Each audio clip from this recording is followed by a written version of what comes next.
الحمدللہ، اللہ تعالیٰ کا لاکھ لاکھ شکر ہے کہ مالک الملک نے اپنی یاد کی توفیق اور موقع عطا فرمایا۔ لاکھوں اور کروڑوں درود حضرت محمد مصطفیٰ صلی اللہ علیہ وآلہ وسلم پر، جن کے طفیل مالک الملک نے یہ مہربانی عطا فرمائی۔ سامعین کرام، اللہ تعالیٰ نے قرآن پاک میں ارشاد فرمایا، اعوذ باللہ من الشیطان الرجیم، بسم اللہ الرحمن الرحیم۔ لے چلو میرے بندوں کو، راتوں رات تمہارا تعاقب کیا جائے گا، اور رہنے دو سمندر کو تھما ہوا، بے شک وہ ایسا لشکر ہے جو غرق ہو کر رہے گا۔ وہ چھوڑ گئے اپنے پیچھے بہت سے باغات اور چشمے، سرسبز کھیتیاں اور شاندار مقامات، اور بہت سارا ساز و سامان جس میں وہ عیش کیا کرتے تھے۔ یوں ہی ہوا، اور ہم نے وارث بنا دیا ان تمام چیزوں کا دوسرے لوگوں کو، پس نہ رویا ان پر آسمان اور نہ زمین، اور نہ انہیں مزید مہلت دی گئی۔ اور بے شک ہم نے نجات دی بنی اسرائیل کو رسوا کن عذاب سے۔ فرعون بلا شبہ بڑا متکبر اور حد سے بڑھنے والوں میں سے تھا، اور ہم نے چنا تھا بنی اسرائیل کو جان بوجھ کر جہاں والوں پر، اور ہم نے عطا فرمائیں انہیں ایسی نشانیاں جن میں سری آزمائش تھی۔ بے شک یہ بھی کہتے ہیں، نہیں ہے مگر ہماری پہلی موت، اور نہ ہمیں دوبارہ اٹھایا جائے گا، بلا ہمارے باپ دادا کو تو زندہ کر کے لاؤ، اور اگر تم سچے ہو کیا یہ لوگ بہتر ہیں یا طوبیٰ کی قوم اور جو لوگ ان سے پہلے گزرے، ہم نے انہیں ہلاک کر دیا ہے، بے شک وہ مجرم تھے۔ اور نہیں پیدا فرمایا ہم نے آسمانوں اور زمین کو اور جو کچھ ان کے درمیان ہے، کھیل کے طور پر نہیں پیدا فرمایا۔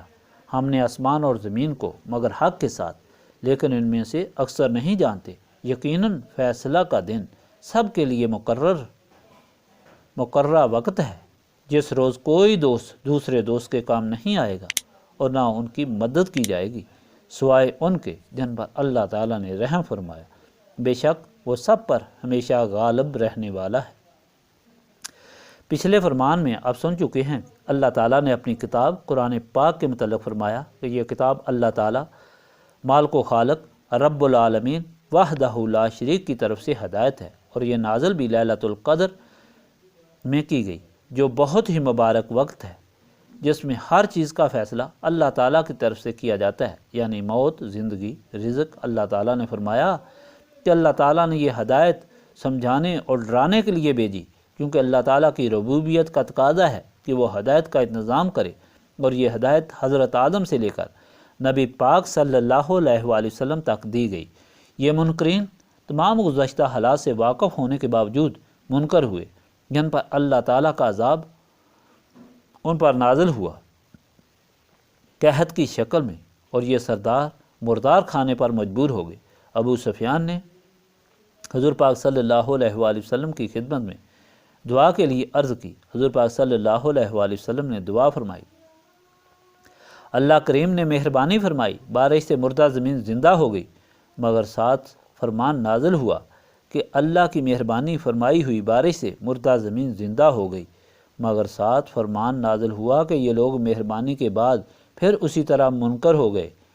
حضور پاک صلی اللہ علیہ وآلہ وسلم کو تسلی دی گئی کہ آخر قیامت کے دن ان کی سخت پکڑ ہوگی اور ان سے حساب لیا جائے گا، اور ان منکرین کی حالت بھی بیان کی گئی کہ یہ شروع سے اللہ تعالیٰ کے رسولوں کے ساتھ اسی طرح کا سلوک کرتے رہے۔ حضرت موسیٰ کا قصہ سنایا گیا، آپ کو فرعون کے پاس کھلی نشانیاں دے کر بھیجا گیا، جن کا فرعون نے اور اس کی قوم نے انکار کیا، تو آپ کو حکم ہوا کہ رات کے وقت آپ اپنی قوم کو لے کر نکل جائیں۔ آج کے فرمان الہی میں اللہ تعالیٰ فرماتا ہے کہ موسیٰ اپنی قوم کو لے کر نکل گئے۔ بعد میں فرعون کو پتہ چلا، اس نے اپنی فوج لے کر تعاقب کیا اور موسیٰ کو پہنچ گیا۔ موسیٰ نے عصا مارا، سمندر پھٹ گیا، دونوں طرف پانی کے پہاڑ بن گئے، راستہ خشک ہو گیا، موسیٰ پار ہو گئے، فرعون بھی بما فوج سمندر میں کود گیا، پانی آپس میں مل گیا اور ساری فوج غرق ہو گئی۔ اللہ تعالیٰ فرماتا ہے، اس عذاب پر کسی نے ان کی مدد نہ کی، اور مثال کے طور پر فرمایا کہ ان پر نہ آسمان رویا اور نہ زمین، ان کی ساری دولت، ملک، باغات، نہریں، سب کچھ بعد میں بنی اسرائیل کے قبضے میں آ گئے۔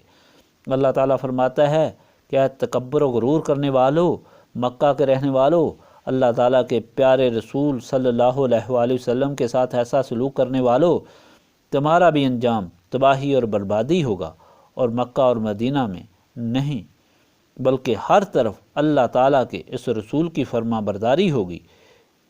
یہاں قوم طبع کا بھی ذکر ہوا جو ایک ظالم قوم تھی۔ ان میں سے ایک نیک دل بادشاہ ہوا جس نے سب سے پہلے کعبہ شریف پر غلاف چڑھایا اور مدینہ پاک پہنچ کر ایک خط اپنے علماء کو دیا کہ جب آخری رسول صلی اللہ علیہ وآلہ وسلم کی آمد ہوگی تو یہ عرض داشت ان کی خدمت میں پیش کی جائے۔ مدینہ آمد پر اس وقت یہ خط حضرت ایوب انصاری کے مکان میں رہنے والے عالم کے پاس تھا، جو حضور پاک صلی اللہ علیہ وآلہ وسلم نے حضرت علی کو پڑھنے کے لیے دیا، جس میں یہ درخواست تھی کہ اس بادشاہ کا ایمان لانا قبول کیا جائے۔ حضور اکرم صلی اللہ علیہ وآلہ وسلم نے اسے قبول فرمایا۔ 1000 سال پرانی درخواست قبول فرمائی۔ گویا ثابت ہوا کہ ایمان اللہ تعالیٰ کے رسول صلی اللہ علیہ وآلہ وسلم سے نسبت سے قائم کرنے سے ہی ہوتا ہے۔ نسبت رسولی صلی اللہ علیہ وآلہ وسلم کے لیے ہی ہم اللہ تعالیٰ کی بارگاہ میں درخواست کرنے کے لیے حاضر ہوئے ہیں۔ اللہم صلی علی سیدنا محمد وعلی آلہ وصحابہ صلاۃ تکون لنا امان من کل خوف، لا الہ الا انت سبحانک انی کنت من الظالمین، استغفر اللہ العظیم الذی لا الہ الا هو الحی القیوم واتوب الیہ، استغفر اللہ العظیم الذی لا الہ الا هو الحی القیوم واتوب الیہ، استغفر اللہ العظیم الذی لا الہ الا هو الحی القیوم واتوب الیہ۔ ربنا تقبل منا انک انت السمیع العلیم وتب علینا انک انت التواب الرحیم۔